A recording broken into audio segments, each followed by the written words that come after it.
আপনি ডেভিলকে ধরবেন, তো ডেভিলটা কে?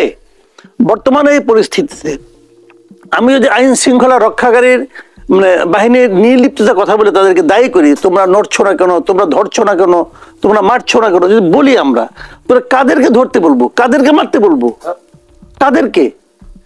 তারা কারা? এই লোকগুলিকে অচেনা কেউ, আমরা চিনছি না। হাদি নামে একটা ভদ্রলোক, সে ঢাকার মেসি স্টুডেন্ট কিনা যায় না, সে তো ফেসবুকে মানে স্ট্যাটাস দিয়ে ছবি দিয়ে বলছে, সে তো ইউটিউবে ভিডিও করেছে, তোমরা আসো কালকে। তাকে ধরা হবে? তাকে ধরা সম্ভব? সম্ভব তো না রে ভাই। তাহলে আপনি আইন শৃঙ্খলা রক্ষার নামে আসলে কাকে ধরবেন? এই ধরনের ঘটনা কিন্তু আমরা আগেও দেখেছি, বিভিন্ন সরকার আমলে দেখেছি, কেবল আওয়ামী লীগ আমলে না, তার আগে যে বিএনপি আমল ছিল তারাও করেছে। তারাও কিন্তু আপনার ওই একটা করছিল ক্লিন হার্ট অপারেশন করছিল বোধ হয়, তো অনেকের হার্ট ক্লিন করে ফেলাইছে। তো এগুলো তো হচ্ছে না ভাই সোসাইটিতে। আমরা ওরকম আরেকটা করছি, ডেভিল হান্ট করবে, দেখি কাদেরকে হান্ট করে, ধরে নিয়ে আসবে, বলবে যে পূর্ব ঘোষিত কর্মসূচি ছিল সরকারের পদক্ষেপ নিয়ে কিন্তু অনেকেই প্রশ্ন তুলছে যে গত কয়েকদিনে ভাঙচুরের ঘটনায় সরকারের ভূমিকা এবং আইন শৃঙ্খলা বাহিনীর নির্লিপ্ততা নিয়ে প্রশ্ন উঠছে। আপনি কিভাবে দেখছেন? আমি এটা খারাপ ভাবে দেখছি, যে আইন শৃঙ্খলা বাহিনীর দায়িত্বটা কি? যেখানে ভাঙছে প্রত্যেকের জায়গায় পুলিশ ছিল, পুলিশের একটা এখতিয়ার ছিল, ওখানে ওই এলাকায় একটা থানা আছে না? ওই থানা কি করতেছে? আজকে দেখলাম যে গাজীপুরে যে বৈষম্য বিরোধী ছাত্র আন্দোলনে কয়েকজন লোক মার খেয়েছে, এই অপরাধে এটা থামাতে পারলো না কেন? গাজীপুর থানার পুলিশকে বদলি করা হয়েছে। তাহলে আর এই যে যে জায়গাগুলো আগুন ধরানো হলো, যে জায়গাগুলো ভাঙা হলো, সেখানে জানমালের ক্ষতি হয়নি? হয়েছে। সেখানে পুলিশকে বদলি করা হয়েছে। তো ওই সমস্ত পুলিশ কর্মকর্তাকে গিয়ে ডেভিল হিসেবে চিহ্নিত করে হান্ট করা হবে? হবেটা কি? এটা হলো মানুষকে ভয় দেখানো। ভাই আমি বয়স একদম তো কম হয় নাই, সেই বঙ্গবন্ধু শেখ মুজিবুর আমল থেকে দেখে আসতেছি, উনিও লাল ঘোড়া দাবড়াইছেন, অনেক কিছু করছেন। এই যত ঘোড়া দাবড়ানি আছে না, তার এন্ড রেজাল্ট কিন্তু খুব প্যাথেটিক হয়, খুব প্যাথেটিক এন্ড রেজাল্ট হয়। ওই প্যাথেটিক রেজাল্ট দেখার জন্য অপেক্ষা করেন। ওনারা বললেই পারতেন, আপনি আমাদের এখানে আছেন, আশ্রিত অবস্থায় আছেন, আপনি এই ধরনের ভাষণ দিলে পরে আমাদের সঙ্গে ওই রাষ্ট্রের দ্বিপাক্ষিক সম্পর্ক নষ্ট হবে। ওনারা বলতে পারতেন, বলছেন?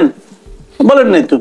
এখন উনি যদি বলেন যে ওনাকে করতে দিলাম, ওনার ব্যক্তিগত ওনার ইচ্ছা, এইগুলি ভাই বলছে, কিন্তু ওনার বক্তব্য আমার কাছে গ্রহণযোগ্য না, ওনাদের বক্তব্য আমার কাছে গ্রহণযোগ্য না। এবং আমি এই যে যত গন্ডগোল হয়েছে, আমি এতক্ষণ ধরে বললাম যে গন্ডগোল যারা করছে, যারা পাকাইছে, যারা এর প্ল্যান করছে অথবা যারা এর উস্কানি দিছে, সব কিছু বললাম।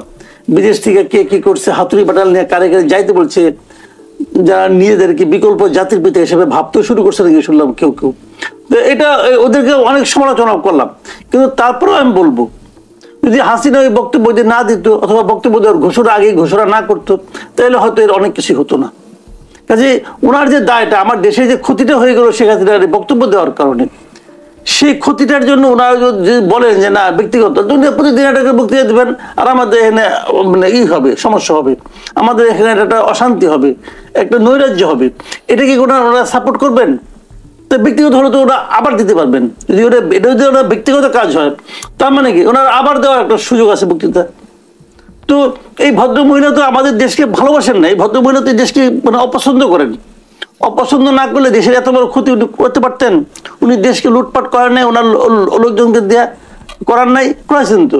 এই যে সালাম এত টাকা এখান থেকে নিয়ে গেছে, সামিট গ্রুপের আজিজ খান এত টাকা নিয়ে গেছে, তো এগুলি উনি জানতেন না? সব জানতেন। সালমান আবার এত টাকা পাচার করছে, উনি জানতেন না? উনি সব জানতেন। তো জেনে জন্য করতে দিয়েছেন, এটাই তো দেশের বড় একটা ক্ষতি উনি করছেন। আর মানুষের ভোটাধিকার নিয়ে নিছেন, আমরা ভোট দিতে পারিনি বছরের পর বছর। এত বড় অন্যায় যদি করেছেন, তার একটা সাজার ব্যবস্থা হওয়া উচিত আমি মনে করি। সেই সাজার আয়োজন আমরা করেছি, ওনারা বলতেছে উনি ব্যক্তিগতভাবে আমাদের দেশের মানুষকে উস্কাবেন, এটা ঠিক না। আমি ভারতের এই বক্তব্যটাকে আমার কাছে মনে হচ্ছে নিষ্ঠুর বক্তব্য। ধন্যবাদ জানাচ্ছি মাসুদ কামাল। জুনায়েদ সাকি, আমরা এর আগেও দেখেছি যে বাংলাদেশ থেকে কূটনৈতিক পন্থায় বারবার হুঁশিয়ারি দেওয়া হয়েছে, বারবার প্রতিবাদ করা হয়েছে, কড়া বার্তা দেওয়া হয়েছে, কিন্তু কোনো বিষয় আসলে ভারত সেভাবে আমলে নেয়নি। এখন শেখ হাসিনার বক্তব্যের দায় কোনোভাবে ভারত নিতে চাইছে না। কিভাবে দেখছেন বিষয়টিকে? এখান থেকে উনি পালিয়ে গিয়ে সেখানে আশ্রয় নিয়েছেন, ভারত আশ্রয় দিয়েছে। তো এখন সেখানে গিয়ে তিনি বাংলাদেশ সম্পর্কে এখনো বক্তব্য দিয়ে যাবেন, এটা তারা যখন অ্যালাউ করেন, তখন বাংলাদেশের জনগণ এবং বাংলাদেশের সরকারের সাথে যেখানে বাংলাদেশ সরকারের পক্ষ থেকে স্পষ্টত এই আহ্বান জানানো হয়েছে যে তার বক্তব্য প্রদান এবং ইত্যাদি এটা বাংলাদেশ গ্রহণ। এখানে যদি এগুলো সত্ত্বেও ভারত যদি তাকে এই সুযোগ দিতেই থাকে, সেটা বাংলাদেশের সরকার এবং জনগণকে উপেক্ষা করা আমরা মনে করি। ভারত সরকার সেটা করছে। এখন ভারতের শাসক দল তো খুব খোলাখুলি ভাবে এই শেখ হাসিনাকে পক্ষ নিয়েছেন, এবং আমরা দেখতে পাচ্ছি ভারতের মিডিয়ার একটা উল্লেখযোগ্য অংশ তারা বাংলাদেশকে একভাবে চিত্রিত করতে চেষ্টা করছে। এবং শেখ হাসিনা বাংলাদেশে ফিরবেন, তাকে এয়ারপোর্টে সেনাবাহিনী রিসিভ করবে এবং তাকে প্রধানমন্ত্রী আসনে বসিয়ে দেবে। এইটা কিন্তু ভারতের একেবারে পশ্চিমবঙ্গের বিজেপির প্রধান ব্যক্তি পরিষ্কার করে বলেছেন। এই যে তাদের বক্তব্য, এই শাসক দলের এই পজিশনটা খুব পরিষ্কার, এবং তাদের ইন্টারনাল পলিটিক্সও এটার প্রাসঙ্গিকতা আছে। তারা ভারতের অভ্যন্তরীণ রাজনীতিতে এখন শেখ হাসিনার একটা কার্ড হয়ে উঠেছে তাদের জন্য। বাংলাদেশ তো একটা সবসময় একটা বিষয়বস্তু তাদের ছিল। তো সেই জায়গা থেকে তারা যেভাবে এই রাজনীতিটা করছেন তার একটা ইমপ্লিকেশনস বাংলাদেশে আছে। ভারত রাষ্ট্রের এটা বোঝা দরকার। ভারত রাষ্ট্র যদি এই জিনিসটা বোঝে যে তারা বাংলাদেশের সাথে যদি একটা সুসম্পর্ক চায়, তাহলে বাংলাদেশের জনগণের ডিজায়ারকেও তার গুরুত্বের সাথে নিতে হবে। ধন্যবাদ জানাচ্ছি। যদি না নেন তাহলে মানে এখানে আসলে সুসম্পর্কের ভিত্তিটাকেই তারা নষ্ট করছেন বলে ধন্যবাদ জানাচ্ছি। ডক্টর আব্দুল আল মামুন, একদিকে ভারতীয় গণমাধ্যমের অপপ্রচার, অন্যদিকে ভারতীয় রাজনীতিকদের একের পর এক হুমকি, সে সঙ্গে ভারত সরকারের বিবৃতি, তিনটি সমীকরণ যদি মেলাতে চাই, মেলে কি? না, এটা একটা আসলে এটা করতেই পারে না যে জনগণের সাথে যে বন্ধুত্ব, সরকারের সাথে যে বন্ধুত্ব যে কোনো পরবর্তীতে অবস্থা, এটা বাংলাদেশের ক্ষেত্রে তারা পারেনি। বরাবরই তাদের আওয়ামী লীগ প্রীতিটা থেকেছে, এটা হচ্ছে এটার মেইন সমস্যা। আর একটা জিনিস আমি একটু উল্লেখ করতে চাই যে একটা ভালো আমরা আশা করেছিলাম যে ভারতের পররাষ্ট্র সচিবের বাংলাদেশ সফরের পরে উনি যে কথাগুলো বলে গিয়েছিলেন তার কিছুটা অন্তত আচার আচরণে, তাদের ভাষায় এবং পার্টিকুলারলি কাজে পরিবর্তন হবে। সেই পরিবর্তনটা কিন্তু হয়নি, একই ধরনের আচরণ করছে।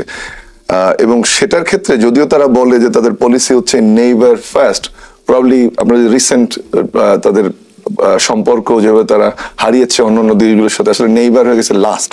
আর তখন যেটা হয়, আপনি একটা দলের প্রতি যে যদি দেখান বন্ধুত্ব বা তাদেরকে সবচেয়ে প্রায়োরিটি দেন, তাহলে আপনি আসলে ওই নেইবার ফার্স্ট পলিসি যেমন আপনার থাকে না, তেমনি আসলে আপনি চান না যে এই দেশগুলোতে স্থিতিশীলতা থাকুক, এবং সেই কাজটি ভারত করছে। অথচ এটি তাদের মতো একটা বড় রাষ্ট্রের জন্য হুমকি স্বরূপ যে হতে পারে, এটাও তাদের অনুধাবন করা উচিত। আর আরেকটা জিনিস হচ্ছে যে শেখ হাসিনার এই বক্তব্য, যে কথাটা আমি খুব স্ট্রংলি বলতে চাই যে আমি খুব প্রতিবাদ জানাই। আপনি জিজ্ঞেস করছেন ঠিক কিনা, আমি এটার প্রতিবাদ জানাই এবং এটি কাম্য নয়।